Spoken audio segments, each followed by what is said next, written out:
नमस्कार विद्यार्थी मित्रांनो, आजच्या या ग्रामर पॉईंट या सेशनमध्ये मी आज क्वेश्चन टॅगच्या संदर्भातली माहिती मी आज तुमच्यासोबत शेअर करणार आहोत. आणि क्वेश्चन टॅग हा साधारणपणे इयत्ता 8वी 9वी 10वी आणि इव्हन 12वीला सुद्धा क्वेश्चन टॅगवर आधारित प्रश्न विचारले जातात. क्वेश्चन टॅग म्हणजे काय? अणुप्रश्न म्हणजे साध्या भाषेमध्ये समोरच्या व्यक्तीला केलेला प्रश्न म्हणजे क्वेश्चन टॅग असं म्हणू. Add a question tag, add a tail tag, अशा विविध नावांनी हा प्रश्न आपल्याला परीक्षेत विचारण्यात येतो. आता टेल टॅगच्या संदर्भामध्ये मी काही तुमच्या जे कॉन्सेप्ट्स आहेत, काही आयडियाज आहेत ते क्लिअर करणार आहोत. याच्यासाठी तुम्हाला सविस्तरपणे वाचन करणं, वेगवेगळी उदाहरणं तपासणं, ह्या सगळ्या गोष्टी करणं आवश्यक आहे. क्वेश्चन टॅग तर अनेकदा दैनंदिन व्यवहारामध्ये क्वेश्चन टॅगच्या संदर्भामध्ये बोलायचं झालं असतं आपण अनेकदा म्हणतो, मी काल तुला बाजारामध्ये पाहिलं की नाही? तू काल शाळेत होता की नाही? मी काल तिथे नव्हतो, होतो का? म्हणजे माझं म्हणणं किंवा मी केलेलं स्टेटमेंट किंवा केलेलं विधान हे पुढच्याच्या तोंडून खरं खोटं करून घेण्यासाठी विचारण्यात आलेला प्रश्न म्हणजे क्वेश्चन टॅग, अणुप्रश्न. पण तो इंग्लिशमध्ये नेमका रिटर्नमध्ये कसा करावा या संदर्भातली माहिती या ठिकाणी पाहणार. तर लक्षात ठेवा, क्वेश्चन टॅग करताना वाक्य पूर्णपणे वाचावं, त्याच्यातलं सर्वनाम, त्याच्यातला कर्ता कोणता हे जाणून घ्यावा. वाक्य जर होकारार्थी असेल तर क्वेश्चन टॅग नकारार्थी करावा, लक्षात ठेवा. जर वाक्य निगेटिव्ह असेल तर क्वेश्चन टॅग हा होकारार्थी करावा. जर एखाद्या वाक्यात सर्वनाम दिलेलं असेल, त्या व्यक्तीचं नाव दिलं असेल तर त्याचा सर्वनाम आपण तिथे घेतलं पाहिजे. अशा बऱ्याचशा काही गोष्टी आहेत त्या ठिकाणी क्लिअर. या ठिकाणी मी 7-8 वाक्य दिलेले आहेत फळ्यावर, त्याच्या माध्यमातून तुम्ही ते सहज समजू शकता.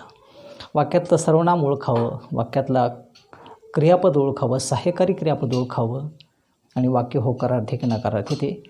आणि लक्षात ठेवा, क्वेश्चन टॅग हा नेहमी कॉन्ट्रॅक्शन फॉर्म ऑफ निगेशनमध्ये म्हणजे संक्षिप्त रूपामध्येच करावा.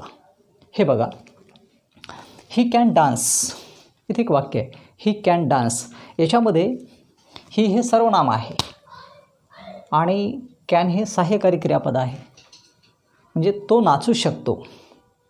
हे वाक्य आपल्याला त्याच्यासाठी क्वेश्चन टॅग द्यायचा.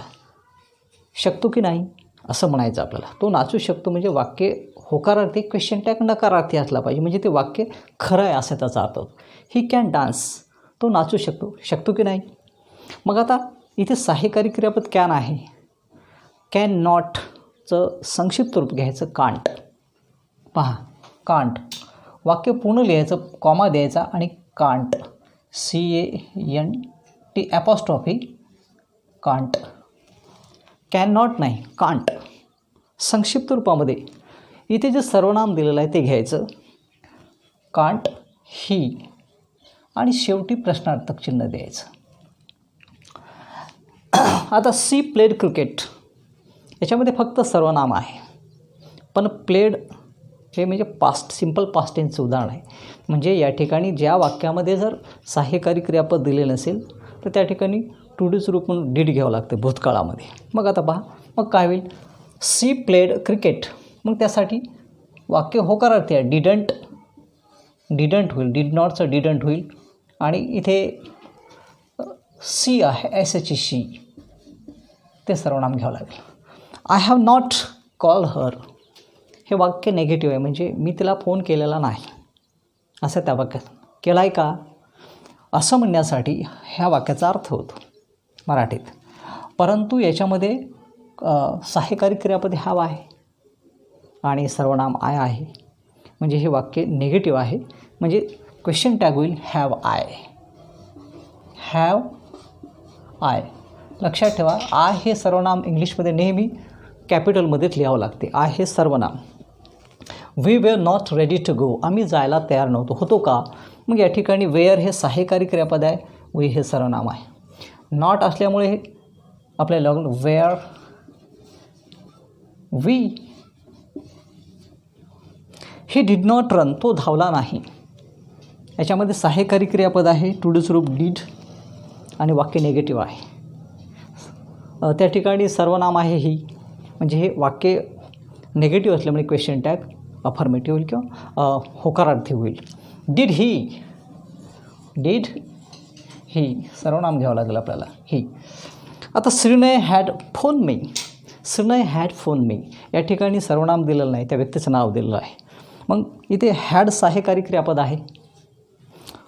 आणि मग पहा, मग आता हॅड असेल तर हॅडंट होईल, कारण हे वाक्य अफर्मेटिव्ह आहे, त्याचं निगेटिव्ह करावं लागेल. आता श्रीनय हे व्यक्तीचं नाव आहे, मुलाचं नाव, त्या ठिकाणी सर्वनाम आपल्याला घ्यावं लागेल ही. कॉमा द्यायचा, हॅडंट. लक्षात ठेवा, हॅडंट ही, हॅडंट श्रीनय नाही, त्या व्यक्तीचं सर्वनाम त्या ठिकाणी घ्यावं लागेल. आणि कॉन्ट्रॅक्शन फॉर्म ऑफ निगेशनमध्ये ते घेतलं पाहिजे. आता पुढे पहा, आय एम हिअर. इंग्लिशमध्ये आय एम हिअर म्हणजे मी इथे आहे. या वाक्याचा आय एमनी सुरू होणारं कोणतंही होकारार्थी वाक्याचा क्वेश्चन टॅग आहे आरंट आय असाच करावा. लक्षात ठेवा, आरंट आय थोडंसं विक्षिप्त आहे, परंतु ते तसंच घ्यावं लागेल. आरंट आय, मी इथे आहे. तुम्ही असाल ॲमंट आय, तसं नाही, आरंट आय. उच्चारावरती डिपेंड आहे. आता जेही वाक्य साधारणपणे लेटनी चालू होते, लेट्सनी, त्या वाक्याचा क्वेश्चन टॅग हा ठरलेला आहे, सेट आहे, shall we.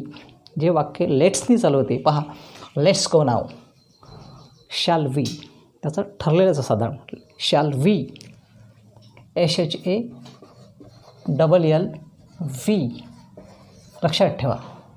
C runs fast, हे वाक्य थोडंसं अवघड आहे. सी रन्स फास्ट, याच्यामध्ये सहाय्यकारी क्रियापद मेन क्रियापद आहे रन्स, त्याला यस प्रत्यय आहे मुख्य क्रियापदाला, आणि सी हे सर्वनाम आहे.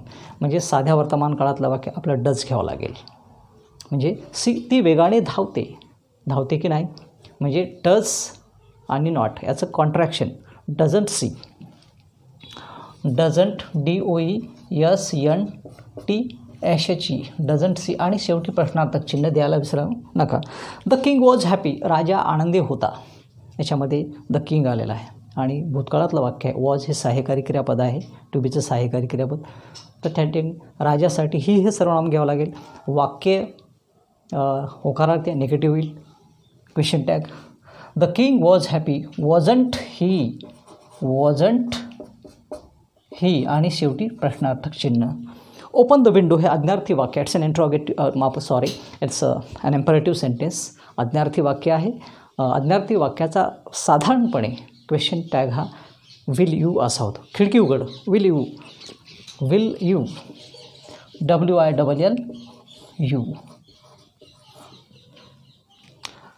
अशा प्रकारे आपण या ठिकाणी क्वेश्चन टॅगच्या संदर्भातील थोडक्यात काही वाक्याच्या सहाय्याने आयडिया क्लिअर करण्यासाठी एक ट्रायल घेतलेली आहे.